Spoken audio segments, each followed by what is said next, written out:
Bueno, pues nada, buenos días y bienvenidos a todos, a los que estáis aquí, a los que estáis ahí un poco detrás. No podríamos tener mejor comienzo de semana, esta semana de Navidad, que hablando de qué, pues de algo que yo creo que nos hace fuertes como personas, nos hace fuertes como líderes y nos hace fuertes como empresas, que es la empatía. Leía, preparándome un poco esto, que un investigador holandés dijo que la empatía era el pegamento que mantenía unida a la sociedad. Pero es verdad que en las empresas probablemente y en los liderazgos, pues la empatía todavía no está lo suficientemente reconocida. Tú decías que también he leído por ahí que sin empatía la innovación se queda como más pequeña y el talento tampoco se optimiza. Así que esta mañana, ¿con quién? Pues con Chema Maroto, que es el fundador de Tres Monkeys Sabios. Ahora nos explicas un poco este nombre tan curioso. Él tiene una formación pues bastante plural porque estudió Ingeniería Técnica Informática y Comunicaciones, pero luego se formó en Administración y Gestión de Empresas, en Comunicación. Ha trabajado ya más de 20 años en compañías del IBEX y siempre pues tratando un poco de mantener, entiendo, la competitividad empresarial a través de soft skill.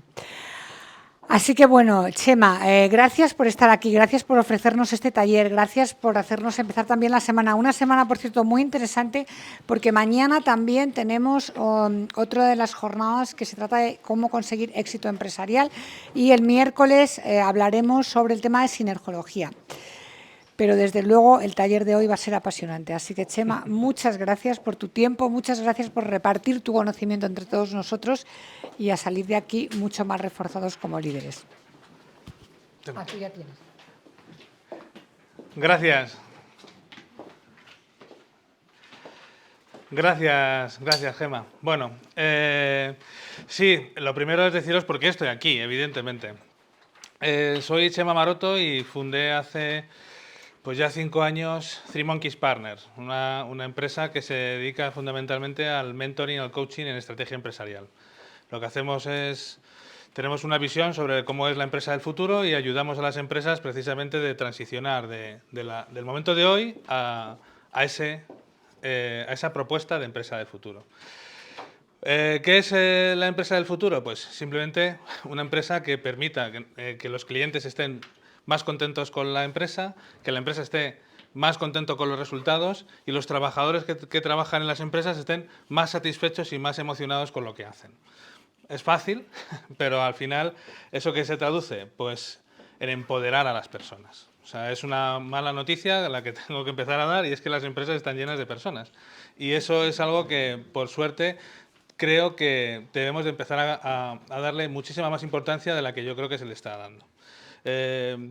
Es una importancia compartida, es decir, la tecnología nos está viniendo y sin duda que la tecnología es fundamental y obligatoria para que la empresa pueda subsistir, pero necesitamos que la misma inversión, trato, cuidado y delicadeza con la que vemos el riesgo que podemos tener como empresas en no tener tecnología, lo midamos por el riesgo de no tener cuidado en nuestras personas, nuestros recursos no mecánicos, ¿no? O no automáticos, vamos a decirlo así.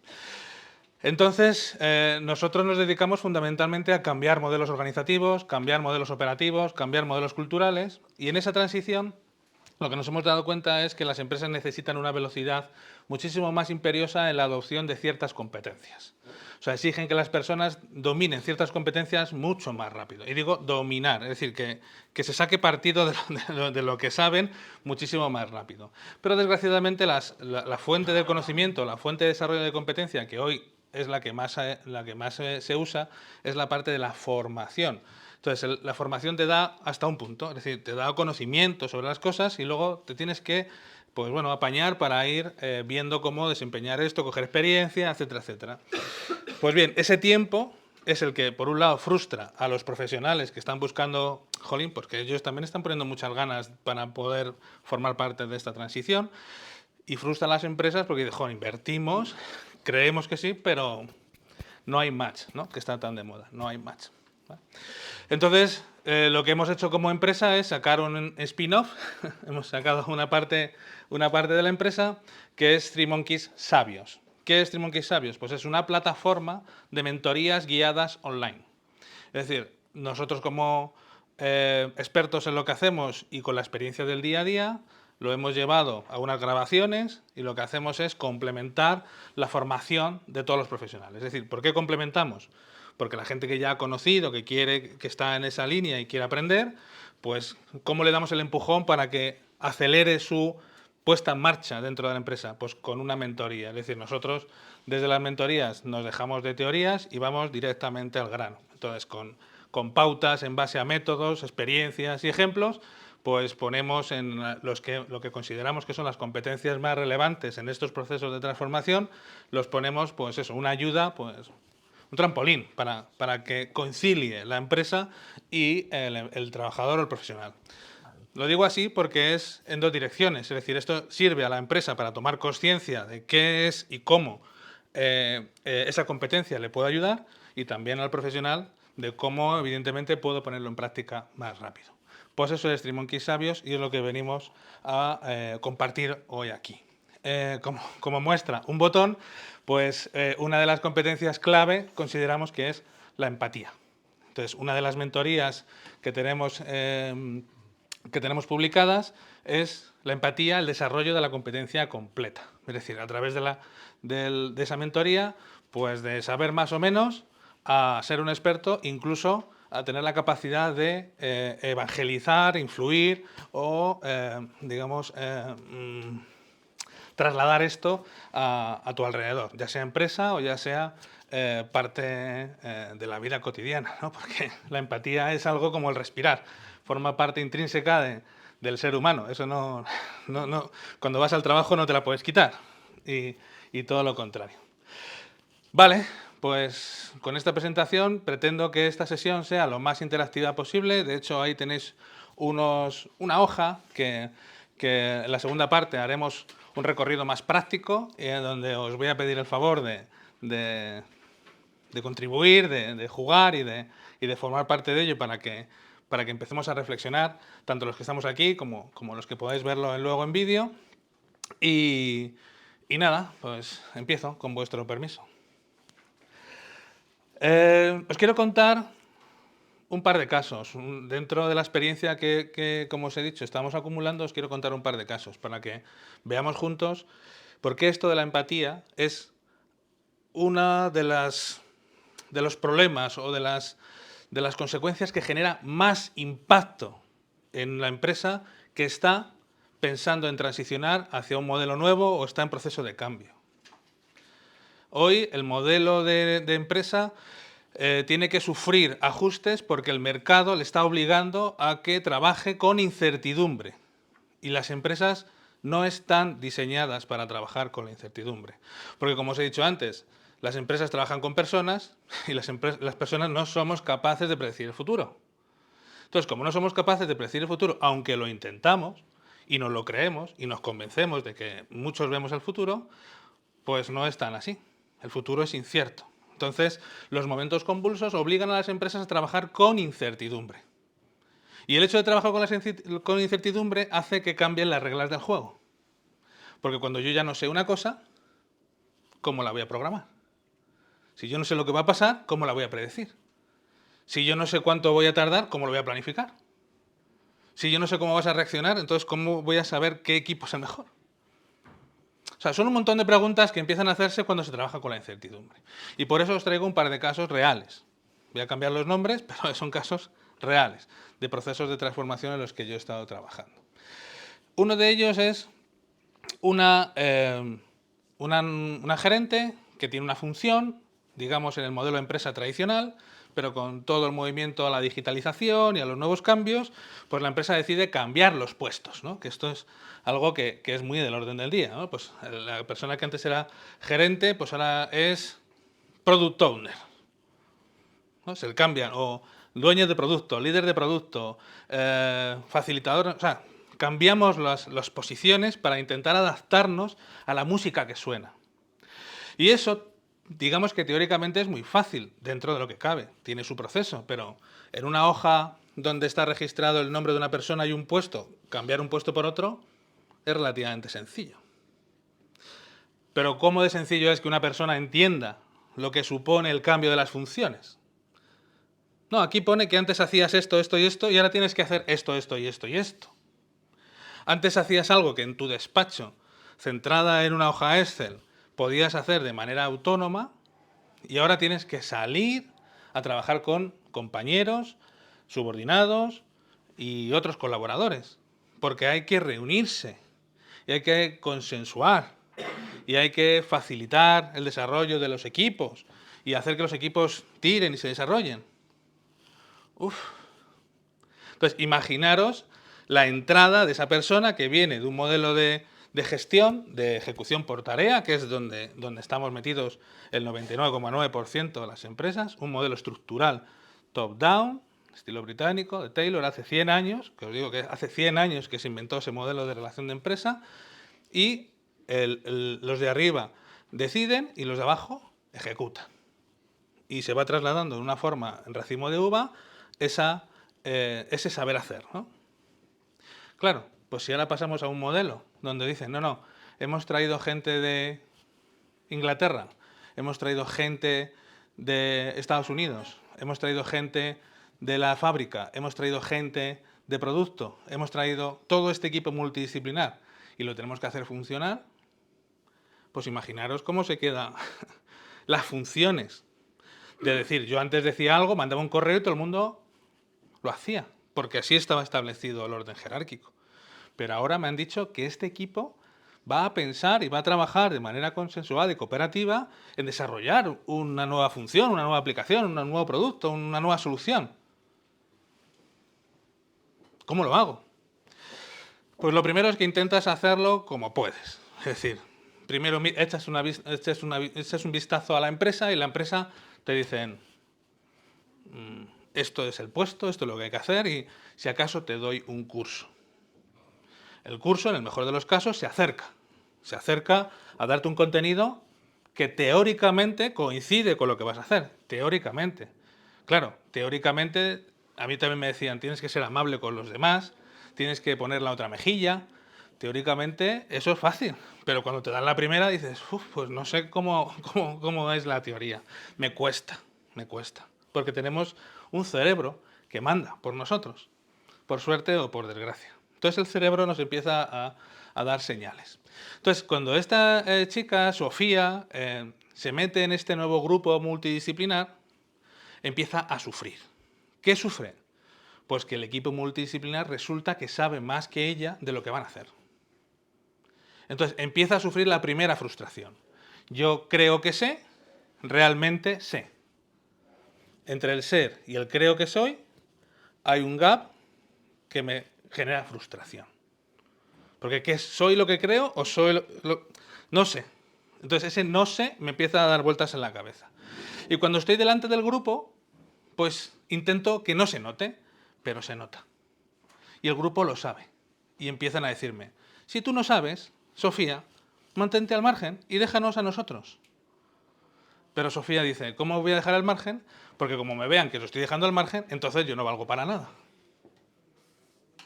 Pero ¿cómo no voy a valer para nada si llevo 15 años en la empresa? Y yo fundé este departamento. Y el equipo dirá, ¿y eso qué tiene que ver con el desafío que estamos ahora intentando desentramar? Esta chica Sofía se lleva a su casa el problema y esa frustración empieza a generarle ansiedad. Ansiedad que le impide dormir. Porque piensa cómo lo puede hacer y qué herramientas tiene en su día a día para cambiar esa situación. Es que no me quiero enfrentar a este equipo otra vez. Es que hay una persona que siempre que me ve me hace sentir como una inútil. Y es que en realidad es que no lo sé. Pero no puedo aparentar. Mis compañeros luego me meten caña diciendo que el equipo está equivocado, que sigamos. Claro, ellos están en la misma situación. Esa ansiedad me genera falta de sueño. Esa falta de sueño me hace más irascible. Además tengo un hijo adolescente. Ese hijo adolescente me está dando caña con los estudios y me está poniendo la cabeza como un bombo. Imaginaros esa situación donde esa chica, Sofía, va todas las mañanas en su coche al trabajo y ¿qué está pensando? está pensando que ojalá se acabe. Entonces, si yo soy la empresa, no puedo mirar para otro lado. Imaginaros que la empresa se personaliza, ¿no? Y yo soy el dueño de la empresa y digo, no puedo consentir que, porque este es el caso de Sofía, pero si hay 50.000 empleados, pues echemos cuentas. No puedo permitirme ese lujo. Primero porque algo tengo que hacer porque ahí hay un bloqueo. Ahí hay un bloqueo. Un bloqueo que me está generando pérdida de tiempo. Estoy perdiendo el tiempo. O sea, esto me está generando que no haya flujo de trabajo. Porque al final la mitad del tiempo se dedica a tirarse los trastos unos a los otros. La persona que está frustrada en el puesto de trabajo no va a rendir. ¿Cuál es su nivel de performance? O sea, si ya de por sí en el nivel de performance de las personas, pues tampoco es que esté muy alto, porque tenemos muchas cosas en la cabeza que nos permiten ser máquinas, gracias a Dios, pues tampoco, cuando nuestra cabeza encima está en una situación complicada, nuestro nivel de rendimiento baja a cero. Pero el rendimiento, si me dejáis que os diga algo, da un poco igual. Porque el rendimiento, al fin y al cabo, es una cifra en un momento dado del tiempo. El problema es que tu persona se apaga. Y es que no lo puedes reemplazar. O sea, el problema no es que no produzcas, que ese día no hayan salido 50 latas de refresco como tenías pensado. El problema es que a lo mejor no vuelven a salir. Y a lo mejor tienes que cambiar. Porque imaginaros que esto, y esto es una realidad, este caso de Sofía, es toda una capa de mandos intermedios, que a lo mejor son 1.500 personas. O sea, un cambio organizacional de una empresa de 50.000 provoca que haya unas 2.000 que están en una transición muy dura. Porque pasan de hacer algo que antes tenían dominado a otra cosa que no dominan. Y el problema es que no es cuantificable. Porque si fuera dejar de colocar libros para colocar latas de sardinas, bueno, pero ahora involucrarte con las personas. Es el caso de Sofía. Os cuento otro caso. El caso de Gustavo. En este equipo multidisciplinar se juntan equipos multidisciplinares y viene, pues, los equipos multidisciplinares, cuando las empresas ponen carne en el asador, vienen personas muy cualificadas. Pero muy cualificadas para lo que están haciendo. Pues en este caso Gustavo era una persona con altas capacidades. O sea, una persona de 40 años superdotada. Pues imaginaros cómo entra una persona de 40 años superdotada en un equipo multidisciplinar. Y en vez de Sofía está Arturo, el jefe del equipo. Ve a la persona con altas capacidades y dice, ¿esto qué es? Claro, una persona con altas capacidades piensa de otra manera, actúa de otra manera, tiene la vida organizada de otra manera, porque su cabeza está en 1.000 sitios, no en uno, está en 1.000.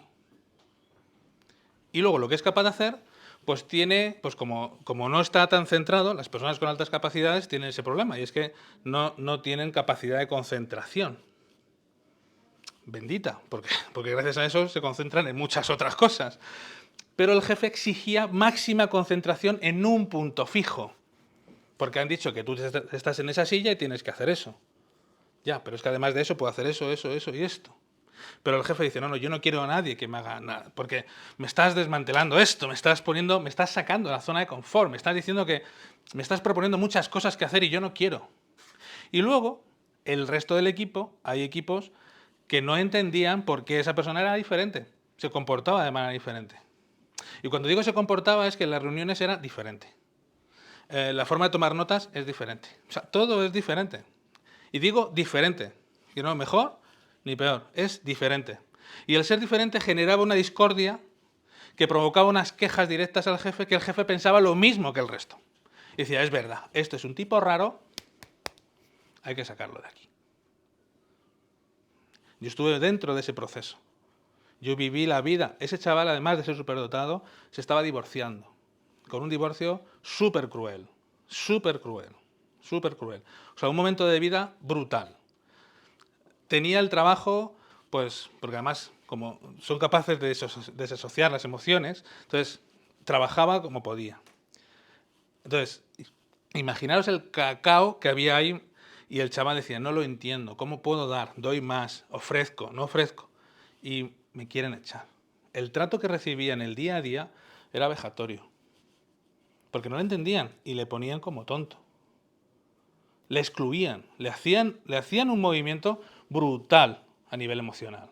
Y luego venía a mí, y juntos, la verdad es que teníamos muy buena relación profesional, juntos yo intentaba llevarle en volandas para que emocionalmente tuviera esa capa protectora que él necesitaba para funcionar. ¿Qué pasó? Salió de ese grupo. Y el grupo perdió las altas capacidades. Y no solamente que perdiera las altas capacidades, sino que se metió en una rutina tóxica, chunga. Porque claro, el jefe había puesto su potencial y su jerarquía por encima y ha dicho, ahora esto se maneja a mi manera, provocando el silencio y el colapso del resto del equipo. Me quedo aquí, pero son dos ejemplos reales de lo que sucede en el día a día de una organización que está pensando en cambiar. Por lo tanto, ¿esto impacta? ¿Esto impacta en las empresas? ¿Somos conscientes del impacto que tiene esto en las empresas?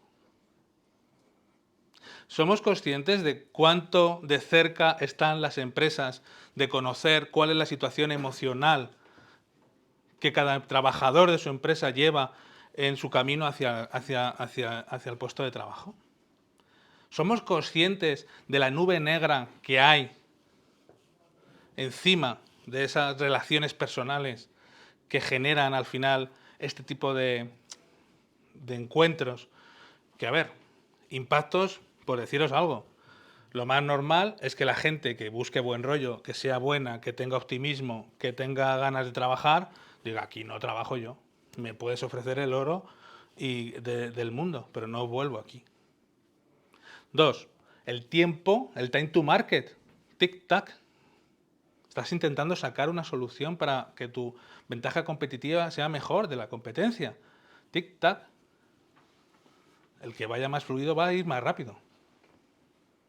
Tienes que adoptar, que saber hacer, que meterte en ideas nuevas. Y tú estás todavía con las guerras de los feudos. Tic-tac. Además estás pagando un dineral por esa capa que si analizamos a nivel de productividad, y ya no estamos hablando a nivel de productividad cuántas cajas colocas en el almacén, sino cuánto eres capaz, cuánta rapidez, cuánta agilidad, cuánta velocidad puedes tú darle a mis equipos. Tic-tac. Esto es una realidad. También es una realidad que, en el caso de verlo, la empresa se lleva la mano a la cabeza y dice, ¿y ahora qué hago? Eso también es verdad. ¿Quién responde a esa pregunta? ¿Quién responde a esa pregunta? ¿Operaciones? ¿Tecnología? ¿El consejo? ¿Los accionistas? ¿Quién responde a esa pregunta, ahora qué hago? Pues, bueno, pues por suerte se pueden hacer cosas. Y tiene que ver con esto. Las empresas están metidas en una gestión de la incertidumbre total. Total. Si no es porque no sabemos dónde está nuestro nuevo cliente, es porque no sabemos cuál es la nueva funcionalidad que necesitamos para sacar. O sea, hoy las empresas están trabajando con lo incierto. Unas mucho y otras menos. Pero hoy el trabajo es de incertidumbre. Y el trabajo de incertidumbre lo que nos pide es reunir a personas para cooperar, para generar ideas conjuntas, para aprender con lenguaje multidisciplinar, para juntar a departamentos, para empezar a sacar el provecho de esas ideas que tienen que aflorar para que nos ayuden a generar cosas nuevas. Y eso lo hacen las personas. Dejadme que os haga una pregunta. ¿Cuánto tiempo tardáis, de hecho, en prepararos un café con una tostada? Os lo pongo fácil, una tostada de aceite y sal. Venga, decidme algo. 3 minutos. Muy bien. Ahora, ¿cuánto tiempo tardáis en haceros un desayuno con café con espuma, con tortitas caseras hechas por vosotros, con sirope de chocolate blanco hecho por vosotros y unos huevos revueltos? Bueno, tú ponte. Solo es ponerse. ¿Cuánto creéis? 50 minutos. Claro. Y ahí sí que lo sabes, ¿no? Perfecto. Pero bueno, no es una mala aproximación para el juego. En general, el que tú te propongas hacer un desayuno nuevo, explorar un desayuno nuevo, lo primero es, no lo sabes. O sea, la contestación adecuada sería, no lo sé.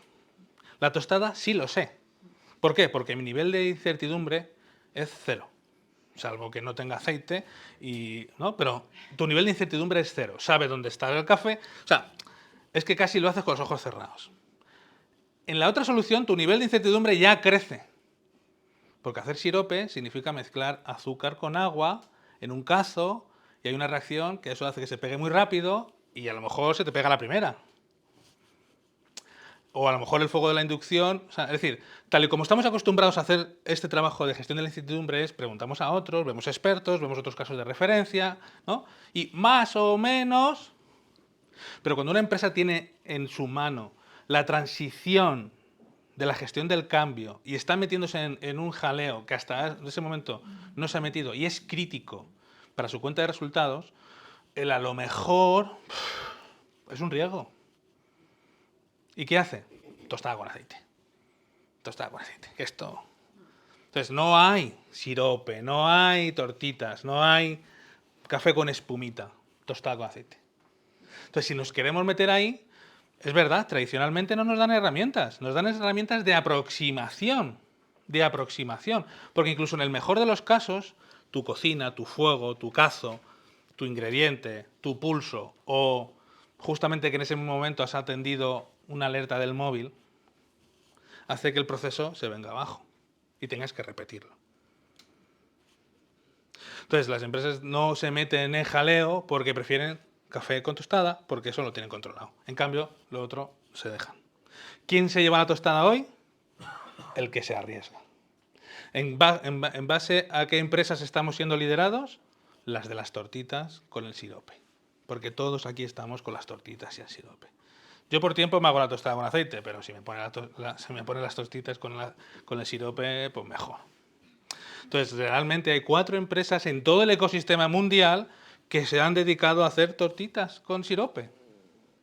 Mientras que hay el 99% que están todavía con el aceite y la tostada. Entonces, ahora, con esto, sabiendo que las personas están metidas dentro de nuestras empresas y que son las personas las que tienen que potenciar y animarse a hacer todo esto, ¿cuál creéis entonces que es la llave para dar el siguiente paso? ¿Cómo desbloqueamos esta solución? ¿La desbloqueamos con salario? ¿Con recompensas? ¿Con castigos? ¿Cómo lo hacemos? ¿Contratamos gente nueva, unos por otros? ¿Cómo lo hacemos? O sea, las empresas son creadas por personas. Yo vengo hoy a deciros que la empresa tiene que ser empática. No vengo a deciros que tenéis que ser empáticos. Voy a haceros una pregunta. ¿Cuántos de vosotros os consideráis empáticos? Levanta la mano. ¿Cuántos de vosotros pensáis que vuestras empresas son empáticas?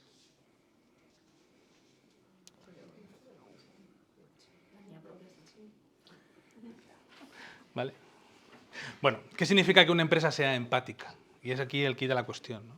O sea, una empresa tiene que ser empática, ¿por qué? Porque el otro día vi un vídeo que me pareció muy, muy relevante y era en un lineal de un supermercado, había dos chicas, eran en la zona de sartenes.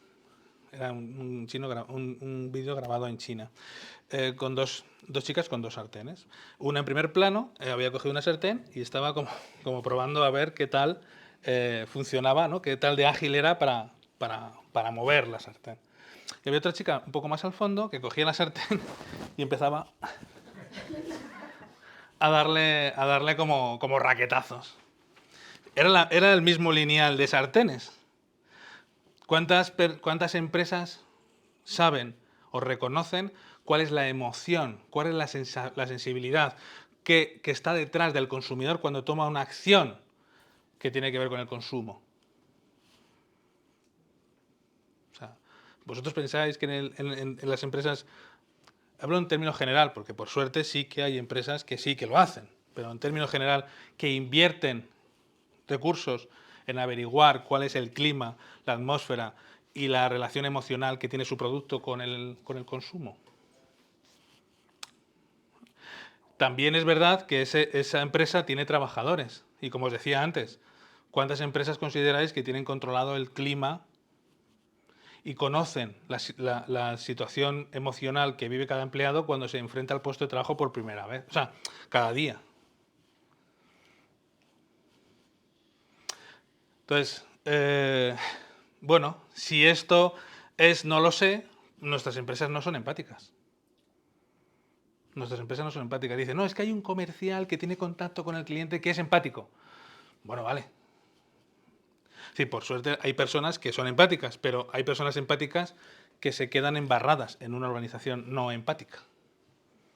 ¿Por qué? Porque la empresa necesita crear la atmósfera, los procesos, los canales, el clima para que las emociones tengan protagonismo.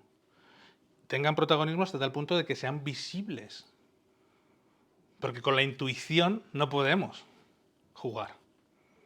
Con la intuición y el yo pensaba no se consiguen resultados. Tenemos que ir al quid de la cuestión. Tenemos que conocerlas, tenemos que saberlas. ¿Eso significa que tenemos que hacer un escáner emocional para saber las 2000 emociones que puede generar un ser humano? No. Significa que igual que nos preocupamos que tengan un gel cuando entran para que los virus no pasen dentro del puesto de trabajo, a lo mejor sí que hay que preocuparse porque haya un cartel que ponga buenos días, sin ti esto no funcionaría. O sea, hay recursos que las empresas deberían empezar a poner en marcha para que la situación emocional sea una situación obligatoria de tener controlada. Y por lo menos en unos mínimos. Insisto, que esto no va de revolucionarnos y darnos la vuelta como un calcetín, sino de unos mínimos. De unos mínimos. Entonces, precisamente de esos mínimos, pues os voy a contar ahora en la parte más práctica, ¿vale? Entonces, ya llegado a este punto, ya hemos reconocido que nuestra empresa, si tuviera una forma de hacerlo, sería genial. Pero para eso las personas tienen que ser conscientes de que se puede. Y gracias a vosotros, con la capacidad de determinación que podéis tener, tanto como individuos como en el puesto que tenéis en vuestras empresas, podéis tomar por lo menos conciencia de que hay que empezar. Nadie se lavaba las manos antes. O sea, había esa frecuencia de lavarse las manos en las empresas o tener los geles o las distancias, ¿verdad? Y se hizo. Se hizo porque era vida o muerte, ¿os acordáis? Bueno, se hizo. No sé si todo el mundo pensaba que era vida o muerte, pero se hizo. Entonces, es que se pueden hacer cosas estructurales para facilitar que esto pase. Se pueden y ya habéis visto. Si no lo hacemos... O sea, Google ha sacado un laboratorio de empatía. Google tiene un laboratorio de empatía. Se fue se fue. Él vive en San Francisco, se fue a San Francisco y dijo, necesito darle caña a este tema. Y ha creado un laboratorio de empatía. ¿Qué significa? Pues que hay un grupo de personas que se dedican exclusivamente a proponer, a crear, a monitorizar, a dinamizar, a influir, a crear herramientas, o sea, a meter esto dentro de la empresa, como los riesgos laborales. O sea, como se ha hecho siempre con riesgos laborales.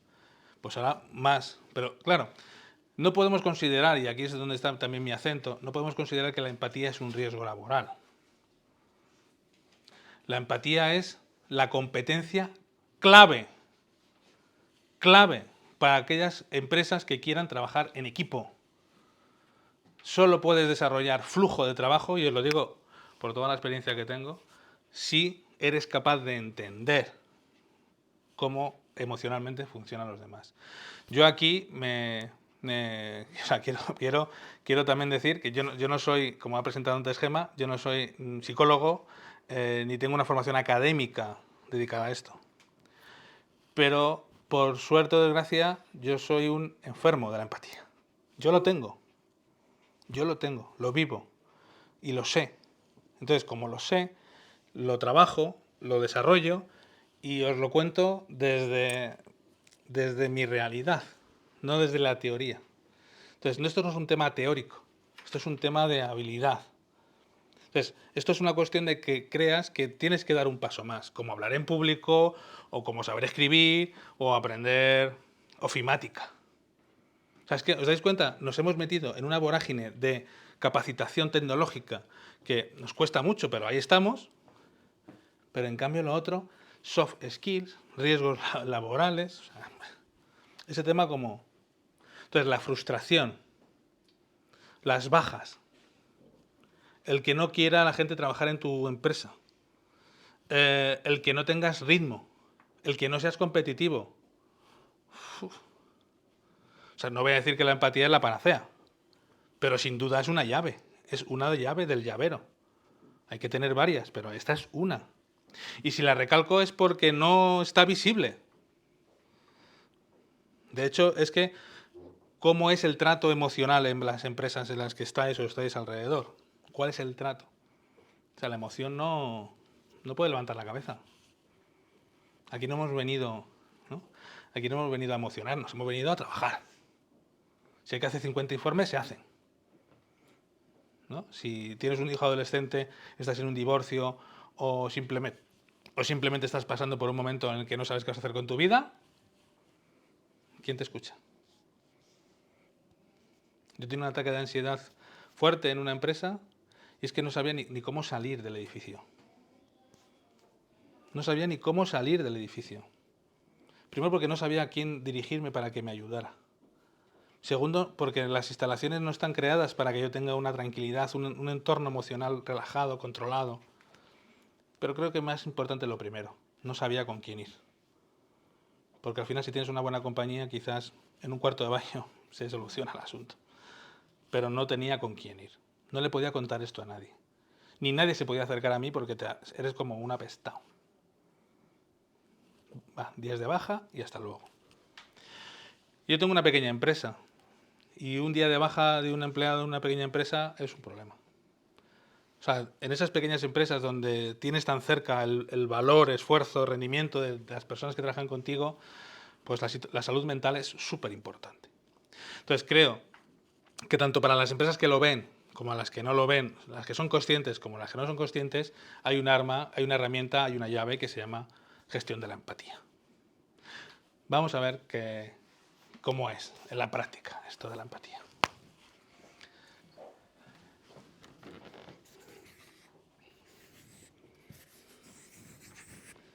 Os dibujo para empezar el clásico iceberg, el clásico iceberg, ¿no? Y entonces nuestro cerebro...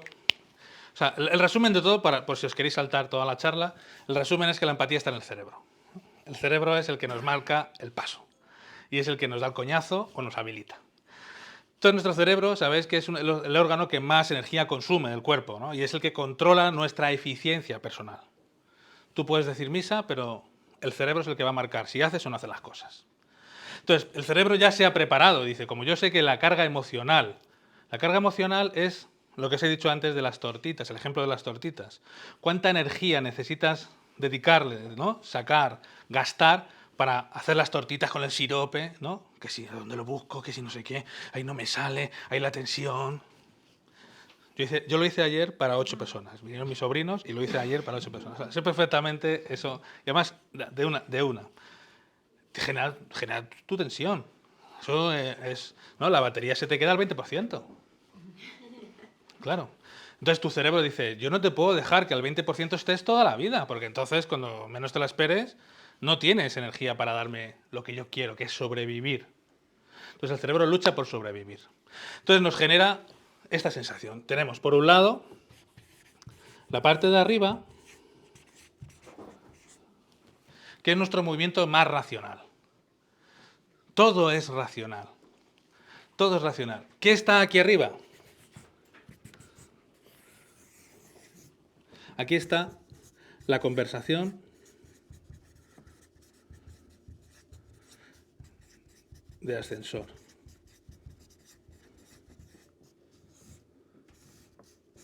La conversación de ascensor. ¿Qué es la conversación de ascensor?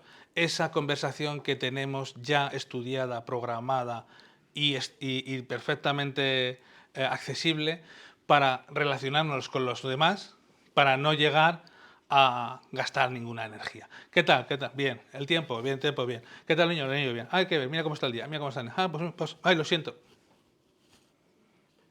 Se queda ahí. Tienes una conversación de ascensor con tu vecino. Tienes una conversación de ascensor con tu jefe. Tienes una con tus empleados. Tienes una con tus compañeros. Tienes una con tu pareja. Tienes una con el profesor. Tienes una con todo. Tienes programado en el cerebro una serie de rutinas automáticas en forma de conversación ultra racional. ¿Qué significa que sea racional? Que es tangible, que no hay preguntas. ¿Qué tal el tiempo? Pues bien, ¿va a llover? Pues no va a llover. Pues mira, esto... bien, pues bueno, como siempre. ¿Cómo estás de lunes? ¿No? Hoy seguro que en la palabra OK y de lunes yo creo que son las palabras más usadas, ¿no? Trending topic el día de hoy. Racionales. ¿Para qué? No me pregunten más. ¿No? Ya algunos entran. Bueno, si entran en detalles, bien. ¿No? Ya dicen, me encantaría entrar en detalles, pero si entran en detalles, bien. ¿Vale? Entonces, eso lo que hace es que nos deja una capa racional accesible para todo el mundo en la que no gastamos nada de energía. Pero en el caso de Sofía, que os he contado antes, o en el caso de Gustavo, que os he contado antes, ¿dónde se queda la conversación de ascensor? O sea, ¿cuál es la conversación que tienen esas personas por dentro? Esas conversaciones están aquí.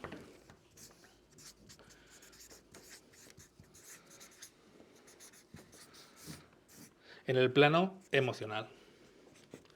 Están dentro del plano emocional. Y es algo que es súper difícil, porque las emociones no son tangibles. Las emociones no son tangibles.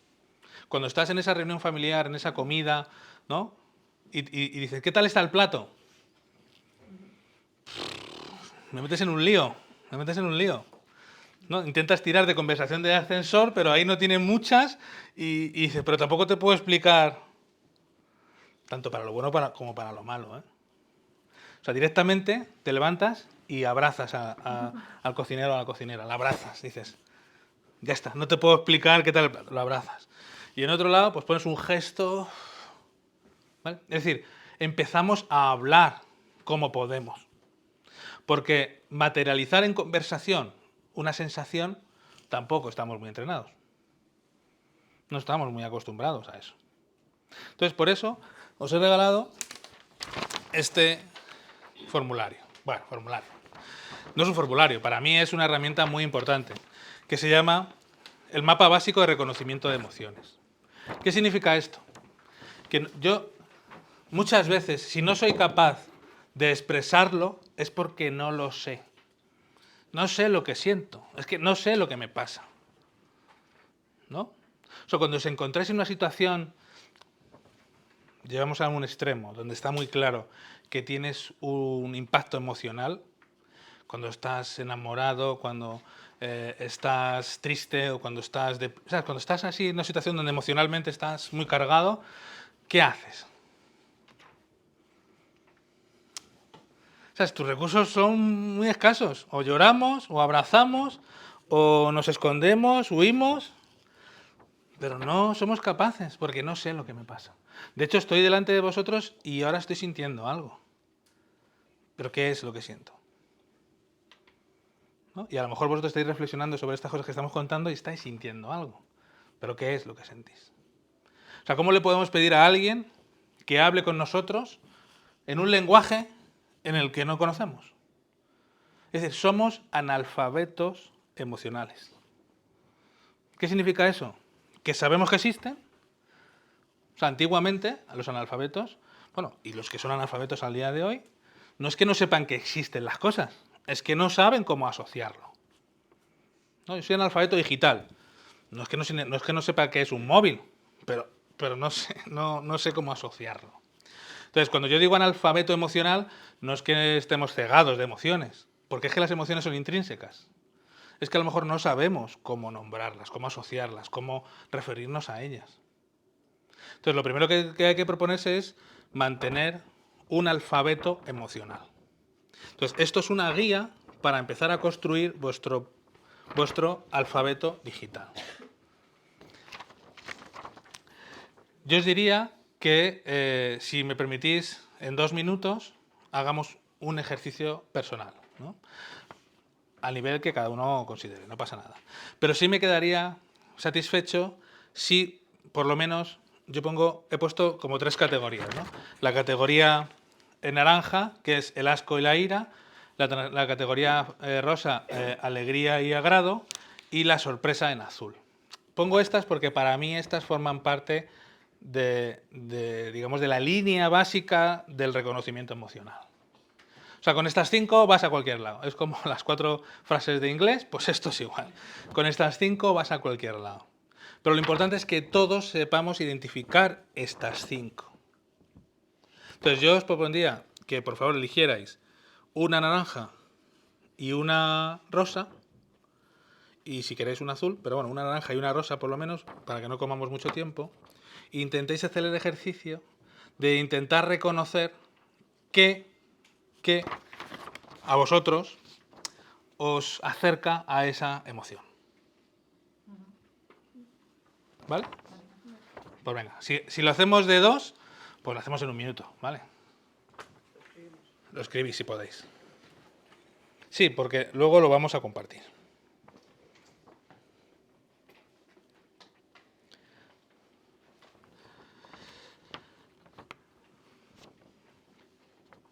Sí, mientras tanto sigo contando 2 cosas que os pueden ayudar, ¿no? Y es que precisamente esa introspección, esa entender qué nos pasa, pues es algo que culturalmente tampoco teníamos como muy establecido y tampoco tenemos muchas herramientas. Así que no os exijáis mucho y ponerlo lo más elemental que podáis.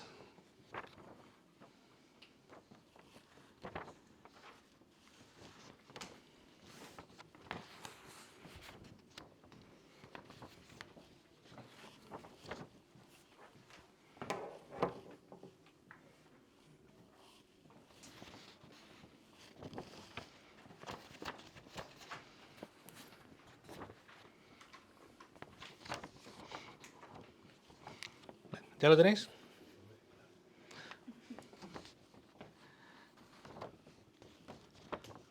Venga, pues ahora, si me hacéis un favor, lo que hacéis es, lo vais a compartir con el de al lado, con la persona que tenéis al lado, y luego la persona que tenéis al lado me lo va a explicar a mí. ¿Vale? Es decir, el de su caso, pues lo va a entender ella me va a contar su caso, y luego... ¿vale?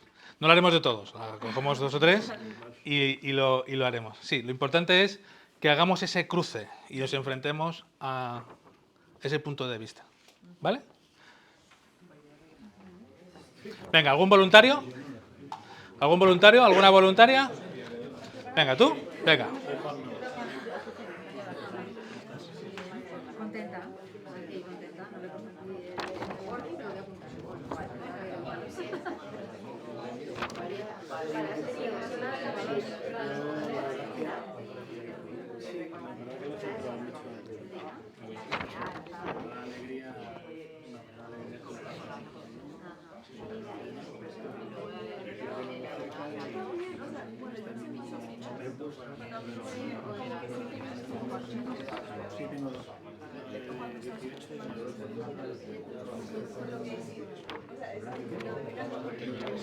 Venga, ya, tenemos que cortar para que no dé tiempo a más. A ver, pareja voluntaria, ¿vosotros? Venga.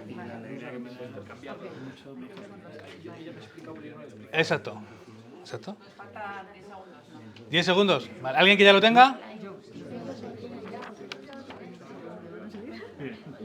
¿Vosotros ya lo tenéis? Ah.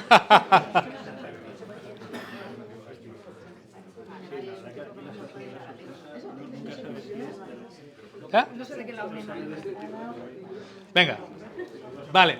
No va a quedar perfecto, pero necesitamos para que nos dé tiempo a más. Venga.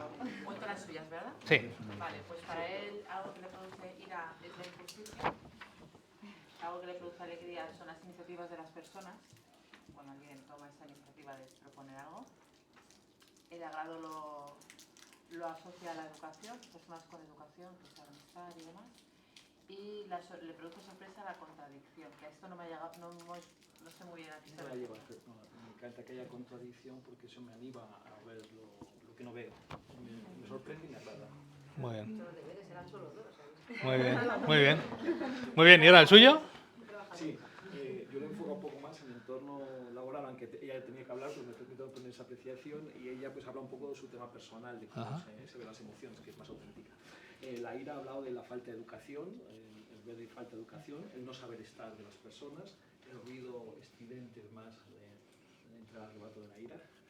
Y luego ha tocado el tema de la alegría, como las rosas, que ha sido, me encantan, o agradecen las llamadas de los amigos, sus sobrinas que contacten con ellas, te brota la emoción, ¿no es así? Y ver a mi madre bien, pues hace estar muy alegre. Muy bien, muy bien. ¿Alguno más? Venga, ¿alguien que se anime? ¿Otro caso? Venga, por aquí. ¿Vosotros? Venga. Ah, da igual, el que queráis, ¿eh? Vosotros, venga, los de atrás. Ya está. Domingo ha dado solamente dos aspectos, ¿no? El de la ira, que le revienta la mentira, y en agrado el éxito de los demás. Muy bien. Es en general, tanto en su parte faceta personal como profesional. Sí, sí. Perfecto. Venga, ¿el suyo? Pues se ha comentado el no control del pago de los impuestos, como ira. Aquí lo destino. Me gustaría elegir. En alegría es conocer gente positiva. En agrado es trabajar con gente proactiva. Y en sorpresa es gestión con iniciativa, ¿no? Gente con iniciativa. Bien, bien. Venga, podemos hacer más. No lo vamos a hacer para que darle mucha más oportunidad a lo que va a venir. Imaginaros este ejercicio, que es básico. Imaginaros este cartel. Susana, Miguel, Juan, Pepito, Lucía. Imaginaros, ¿no? ¿Qué me agrada? O sea, ¿no sería genial saber lo que le agrada a tu equipo? ¿No sería genial saber lo que le genera la ira? ¿Dónde están? Porque por eso las he dividido. Porque tenemos por un lado unas emociones que nos hacen ir para abajo y otras que nos hacen ir para arriba. Entonces, si yo tuviera el mando y la nave espacial pudiera tener esos dos botones, ¿no? Y mi equipo fuera la tripulación, diría verde, rojo, verde, rojo, verde, ¿no? Tendría una herramienta para potenciar. O sea, yo he tenido, en mi caso, un trabajador que me decía, Chema, yo me quedo aquí las horas que haga falta, pero necesito ver a mi novia que está en Italia y no sé cómo hacerlo. Pues gestionamos una salida pirata, estuvo un par de días con su novia, volvió y como un camión. O sea, eso fue... Y están casados y me dedicaron su boda y... O sea, porque eso no se olvida, eso es increíble. Cuando potencias lo positivo de las personas, es brutal el refuerzo. Las empresas, recursos humanos, ¿qué están publicando en todas sus comunicaciones? Necesitamos retener el talento. El talento no se retiene con recompensas. El talento se retiene porque te hacen sentir bien, porque el botón verde está funcionando todo el rato. Pero para accionarlo, que no me queda duda que hay empresas que quieren saber cómo accionarlo, necesitan tener alguna herramienta para saber cómo accionarlo.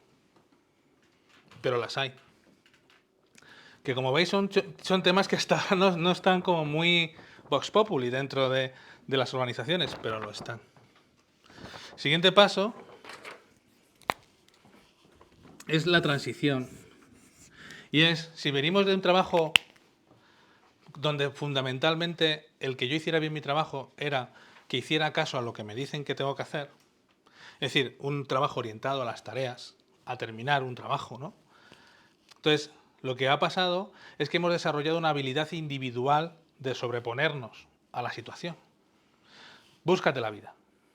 Haz lo que puedas. sácalo para mañana, ¿no? Son expresiones muy cotidianas dentro del mundo empresarial. ¿Y eso qué ha provocado? Pues ha provocado que como individuos generemos aristas. ¿Qué significan las aristas? Significa que si me pudierais ver al microscopio, es decir, una persona que trabaja con exceso de individualismo, donde se ha fomentado su producción en base a lo que era capaz de hacer, ha generado una serie de trucos, de habilidades, de técnicas para adaptarse a esa posibilidad. Tengo que aprender a hacerlo y tengo que hacerlo muy bien. ¿Cómo lo hago? Pues como a mí se me ocurra. Entonces, genero una arista. Esto, es que ya yo he tenido que aprender así. Se genera otra arista. Y es que hasta ahora solo hablaba conmigo mismo. Otra arista. No, me decía un amigo, joder, es que yo sí sé cocinar, pero cocino para mí mismo. No, eso no tienes ni idea de cocinar. Lo que pasa es que tú no te atreves a ser sincero contigo mismo. Generaba una arista. ¿Por qué? Porque dice, yo me apaño. Sí, yo me apaño. Entonces, yo me apaño. Con el yo me apaño, si pudiéramos mirar a nuestros empleados con un microscopio, estarían llenos de aristas. ¿Qué ocurre? Si tengo que buscar colaborar. ¿Qué ocurre? Que pinchas. Pinchas. El siempre se ha hecho así y el siempre se ha hecho así, ¿qué hacemos? El es que yo soy así y el yo soy así, ¿qué hacemos? El es que a mí no me lo han explicado y a mí tampoco, pues... Es que créeme que yo sí que lo he, créeme que yo sí que lo he hecho, créeme... Entonces, el trabajo colaborativo con aristas genera fricción. Fricción, roce y dolor. Por eso el cómo es una persona nos genera frustración, porque no somos capaces... Si yo me quiero acercar, pero me pincho. ¿Y cuál es la conclusión? Ya es que tiene costumbres, está en su zona de confort, ¿no? Ya cambiamos palabras, pero está en su zona de confort, sus costumbres, sus hábitos, ¿no? Pero esto, como empresa, digo, si yo quiero hacerlo funcionar, entonces ¿esto qué hago? Es decir, que un exceso de individualismo me lleva a tener en el microscopio una configuración morfológica de mis empleados que pinchan. Pero no solamente lo centremos en los empleados, centrémoslo también en la relación con los clientes. Porque si yo voy así, mi empresa, mi producto, mi especialidad, mi profesión, mi no sé qué, no dejan de ser aristas. ¿Qué necesitamos entonces?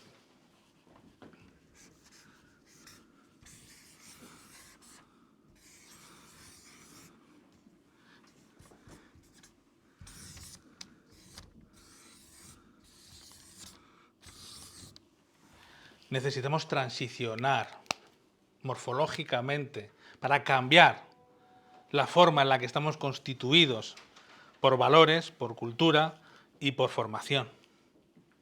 Necesitamos transicionar hasta formas, amebas y círculos. ¿Por qué? Porque el círculo, ¿cuál es de los tres modelos el que más se acerca a las personas o el que más capacidad tiene de acercarse? El círculo. ¿Por qué? Porque limamos las aristas. ¿Y cómo limamos las aristas? ¿Me dejas? Vaya, ¿no habéis puesto ira? No, que venía contenta hoy. ¿Alguien que haya puesto ira?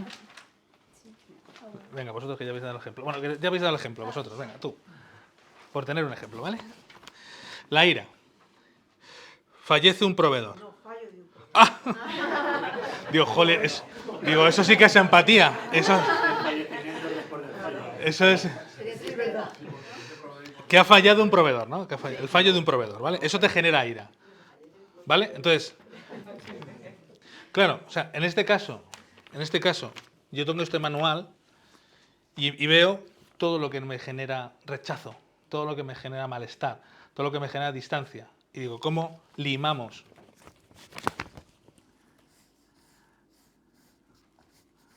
¿Cómo limamos las aristas? Hay que hacerlos todos igual, proceso compartido. una cultura colaborativa, un entorno de cooperación. Vamos a mezclarnos, vamos a saber, tenemos un objetivo común, vamos a empezar a meter dinámicas, trabajo para limar. Vamos a poner esto en el talón de anuncios del equipo, para que sepas lo que le alegra y lo que le jode a tu compañero, tu compañera. Ponlo. Porque si yo sé que esto ya es un problema y que me generas esa reacción, ¿cómo lo puedo evitar? ¿Cómo lo puedo evitar? Todo se puede evitar. Todo se puede evitar. Es decir, hacer la intención de evitar, gestionar esos riesgos y hacer para que eso se reduzca.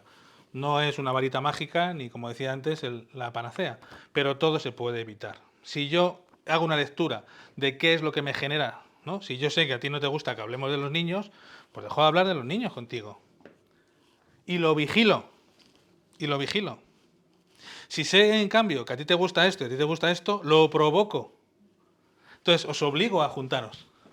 Claro, si yo junto a una persona con un punto de vista y otra persona con otro punto de vista y los pongo a trabajar juntos, pues como pasaba con los espacios abiertos cuando se empezaron a abrir los espacios abiertos en las oficinas. Pues hombre, si tu jefe es amoroso y es una buena persona, pues genial. Pero si tienes un jefe que es malo, pues que se quede en un despacho y que no salga nunca. O sea, los espacios abiertos para aprovecharlos.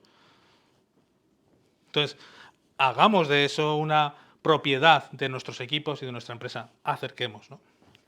Y así hasta que busquemos esto. La nueva empresa del futuro que os contaba antes, nosotros ya estamos implantando modelos de organización con equipos totalmente circulares. Equipos autónomos, autoorganizados, sin jefes.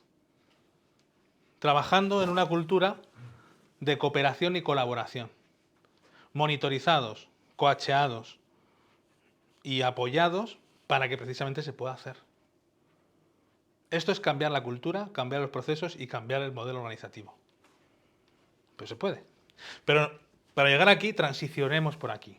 Tomemos conciencia, ejecutemos actividades, dinámicas, palancas y vayamos transicionando. Evitemos las aristas. Ya con estos entornos ya podemos sentirnos más o menos bien, pero las aristas evidentemente no. ¿Vale? Y ya el tercero, que es la clave de cómo llevarlo a la práctica,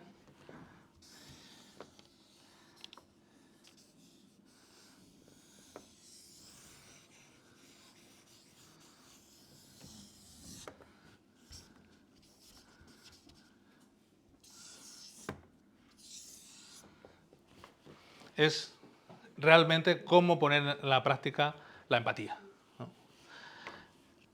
Pues tenemos que aprender a ver, tenemos que aprender a sentir y tenemos que aprender a hacer.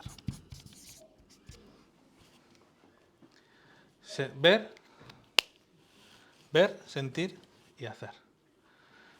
Proceso cognitivo, proceso conductual, proceso emocional. ¿Qué significa ver?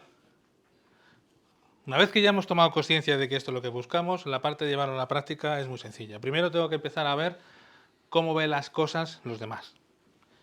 Esto es una aproximación. Esto es una aproximación, porque aquí habrá gente que haya puesto a los niños en felicidad y habrá gente que haya puesto a los niños en la ira. O sea, los niños son niños y al final cada uno los ha puesto en un apartado. Pues entonces tengo que ver la vida como lo ves tú. ¿Y por qué ves así a los niños? ¿Por qué ves así a...?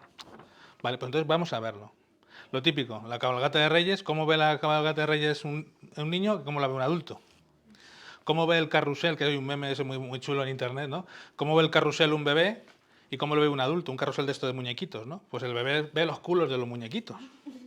No ve las caritas alegres de los elefantes, sino ve los culos. O sea, cómo se ve desde el otro punto de vista, pero verlo desde aquí. ¿Cómo lo veo desde aquí? No cómo creo que se ve. O sea, posicionarme en el punto de vista. El siguiente paso, bueno, en este punto de vista empezamos el proceso cognitivo, porque he dicho vista, pero en general es cuando entran los sentidos. Como siento, ¿no? Es decir, pues esto está caliente, pues pruébalo.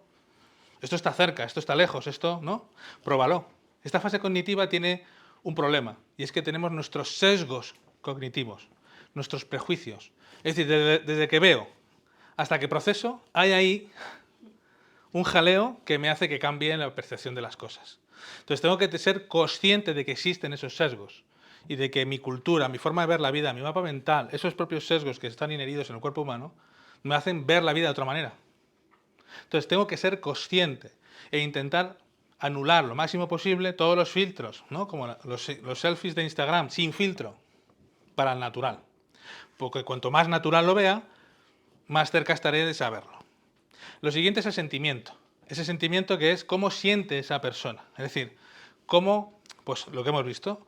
Oye, este caso de los niños. Vale, ¿para ti qué es lo de los niños? No, es que, ponte, es que vengo de trabajar, dejo las cosas a las 10. Después de todo el día, luego me siento, tengo que estar en casa, en la cocina, los deberes, no sé cuánto, me dan las 11:30, ya no tengo energía. Digo, joder, solo de contármelo ya me está... O sea, yo lloré ayer viendo cómo Messi levantaba la Copa del Mundo, porque no podía evitar ponerme en su papel. Digo, es que vas a ser una persona reconocida para la eternidad. Y mira, bueno, ahora lo digo y me sigo emocionando.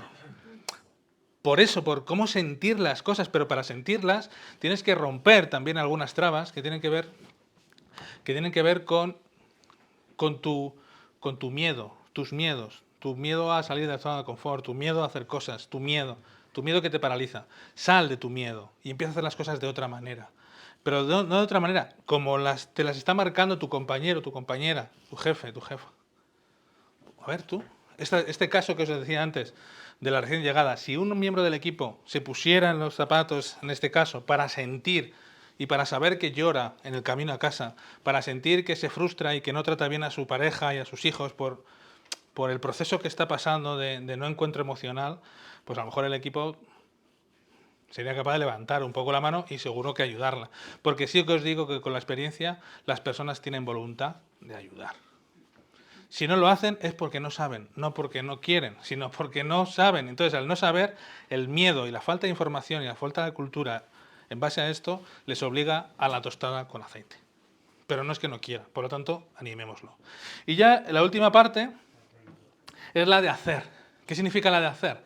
Significa que una vez que yo ya sé cómo sientes, una vez que yo veo ya las cosas como tú las ves, lo siguiente es, ¿qué puedo hacer yo? ¿Qué puedo hacer yo para que tú estés mejor?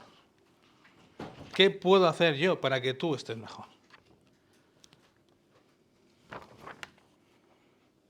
Vuelvo otra vez. O sea, como veis, un simple folio me va a ayudar, ¿eh? Va a ser mi herramienta. ¿Qué puedo hacer yo para que te sientes mejor? Pues te puedo cambiar el sitio, te puedo permitir algunas cosas. Porque esto sí que os lo digo, cuando los equipos están enchufados, es como cuando estamos nosotros en un hobby y parece que el tiempo no pasa. O sea, cuando los equipos emocionalmente están estables, se sienten cuidados, y hay detalles que ellos reconocen que están hechos para ellos mismos, ni preguntan salario, ni preguntan hora de salida, ni preguntan nada. Y esto no estoy hablando de explotación, no, estoy hablando de productividad. Vuelvo al principio, de cómo sacarle más a las personas con el mismo coste, que es lo importante. Porque no se puede escalar. La gestión emocional no se compra con dinero, se compra con acciones.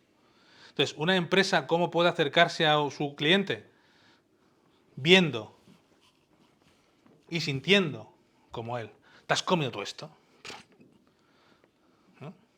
La de la sartén. Aquí, ¿de verdad vas a confiar los huevos revueltos de tu domingo por la mañana en esta sartén? ¿De verdad? ¿La has probado? No, yo tengo la mía 5 estrellas. Ya, claro. O sea, prueba lo que va a probar tu cliente. Consume lo que va a consumir tu cliente. Y ahí empezarás a ver, sentir y tomar acción y decir, no, pues esto hay que cambiarlo. En los procesos en los que nosotros trabajamos con decisiones empíricas. O sea, no es que piense que el cliente le va a gustar, no es que el cliente viene y me lo va a decir a la cara. El cliente me lo va a decir a la cara. Y si no me lo dice, no lo hagamos, porque entonces te lo vas a imaginar. Tráete a los clientes. Una empresa puede traerse a sus clientes. Una empresa puede tener cerca a sus clientes. Solo tiene que querer y tener las herramientas para poderlo hacer. Puede estar cerca de las personas. Por esto, y termino creo que nos hemos pasado un poco de tiempo, pero voy a terminar con una conclusión. Y es que me quedo con que las empresas están llenas de personas, las personas necesitan relacionarse, necesitamos sacar partido a nuestras relaciones, necesitamos eludir, aliviar y reducir nuestra salud emocional, nuestra salud mental, porque es la única energía de la que dispone el ser humano. Puedes tener el baúl lleno de dinero, pero sin salud y mucho menos sin ganas de hacer nada, no vamos a conseguir nada. Tenemos una llave, tenemos una herramienta, sabemos que la empatía nos puede ayudar a conectar, a reconocer, primero reconocer, ser conscientes, tomar medidas y crear un plan de acción para llevar a nuestra empresa hacia ese entorno donde, como bien decía Gemma en su introducción, permitamos que la incertidumbre se gestione con la cooperación, la colaboración, la generación de ideas, el fluir entre unos y otros, la multiculturalidad, la multidiversidad y los entornos higiénicos y limpios emocionalmente. Así que ese es mi mensaje para crear las empresas empáticas. No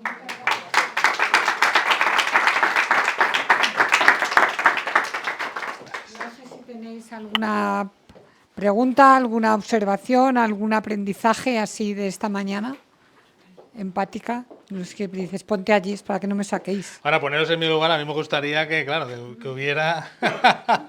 Bueno, ¿os ha servido? Sí. Bueno, pues Una de nada. las cosas que más me ha gustado Sí. es lo de analfabeto emocional. Me parece que hay muchísima información, sobre todo en redes ahora mismo, que es donde más hay de emociones y seguimos siendo un analfabeto emocional. Y hace 20 años que he estado relacionado con la formación organizacional y de líderes y directivos, y se sigue hablando de lo mismo, o sea, no se es capaz de llegar a lo emocional, las habilidades blandas, y creo que es un planteamiento muy interesante.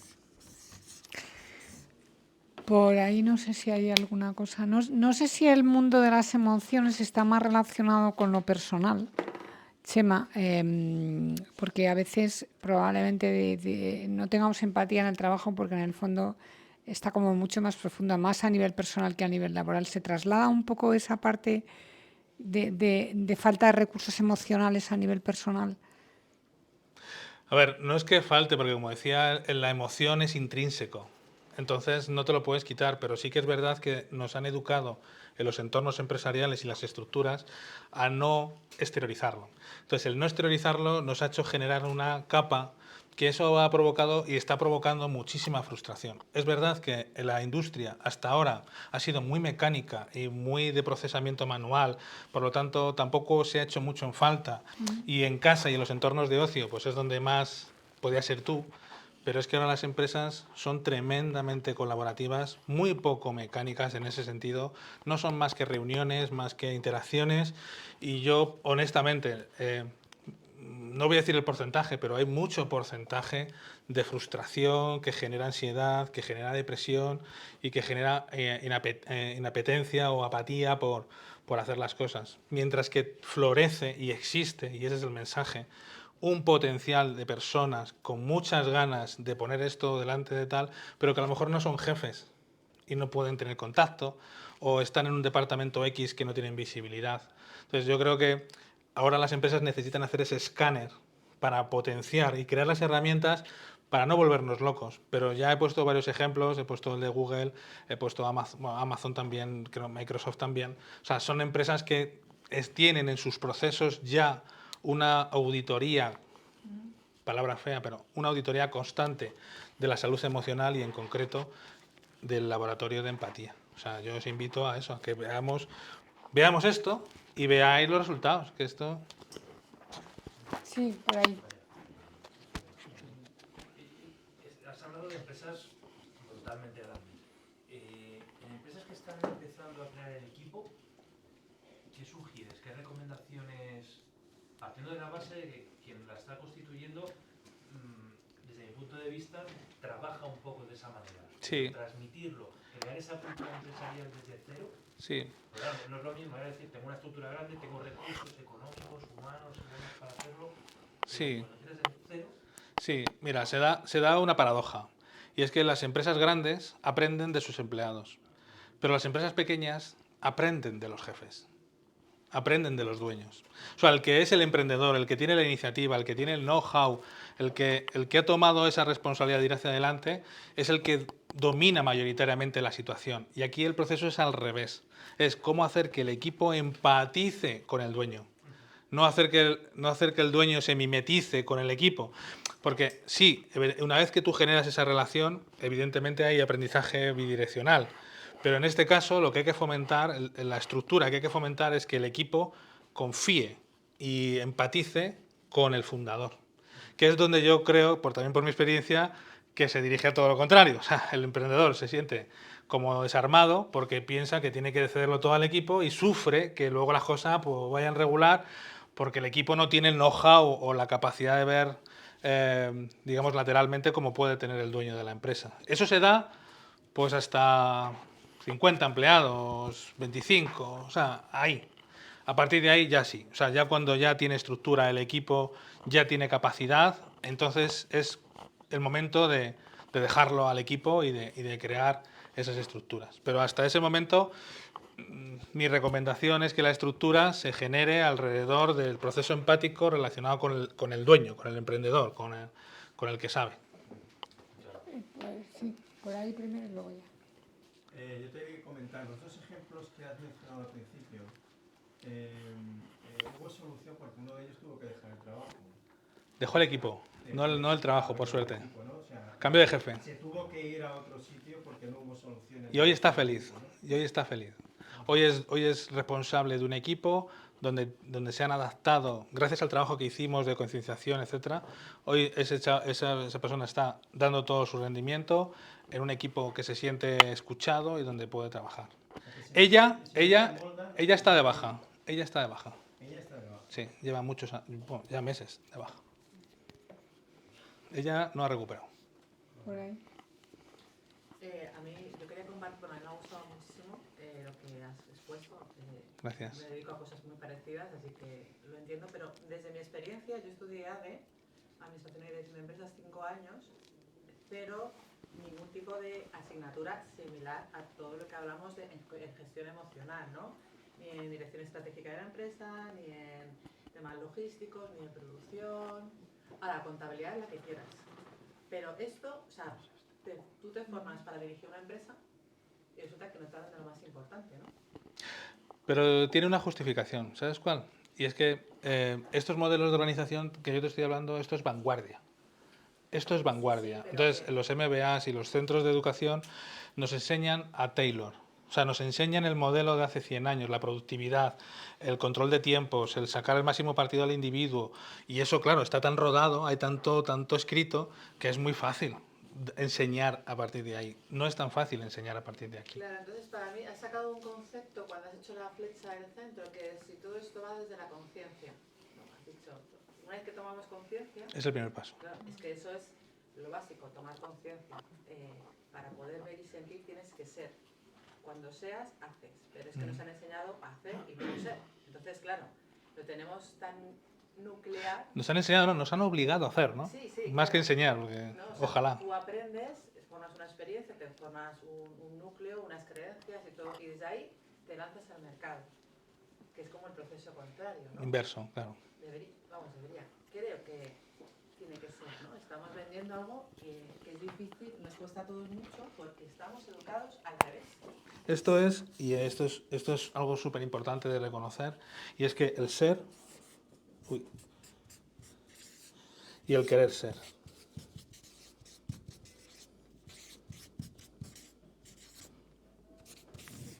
Esto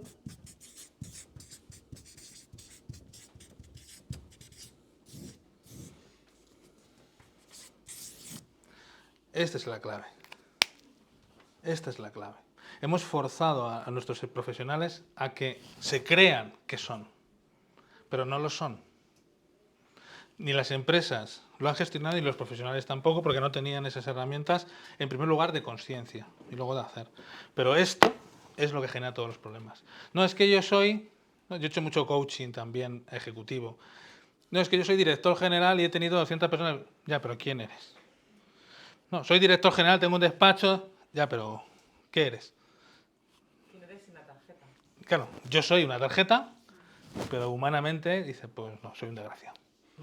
Y hasta que no llegamos, porque en coaching hay un sistema que es la brecha, hasta que no llegas a ese punto donde reconoces realmente dónde estás, no podemos empezar a trabajar, porque ahí es cuando eres consciente. ¿Por qué dicen que aprendemos de los errores? Porque los golpes nos hacen ser conscientes. Coño, la piedra estaba ahí, es verdad. El cristal estaba aquí, la farola estaba aquí, es verdad. Entonces, esos son momentos donde, desgraciadamente, y yo creo que es justo, esta llamada viene por potenciar que hay empresas de vanguardia, con movimientos ya hay referencias para poder empezar a trabajar y a modelar nuestras empresas de otra manera. Y es educándolas en la toma de conciencia, en el autorregistro, en la alfabetización emocional y en dejar que esto sea un espacio abierto y, digamos, amigable y no con miedo. Porque me da miedo ser emocionalmente activo, ¿no? en un sitio, ¿no? Cómo se cierran los despachos, las puertas, cómo se valora el trabajo. Es que eso hace que las empresas que están hoy dominando la situación geopolítica tengan una forma de trabajar totalmente diferente. ¿Algo más? Pues ahora tenemos a Educación Estupendo para poder disfrutar, así que muchas gracias. No, gracias a vosotros. Gracias a vosotros.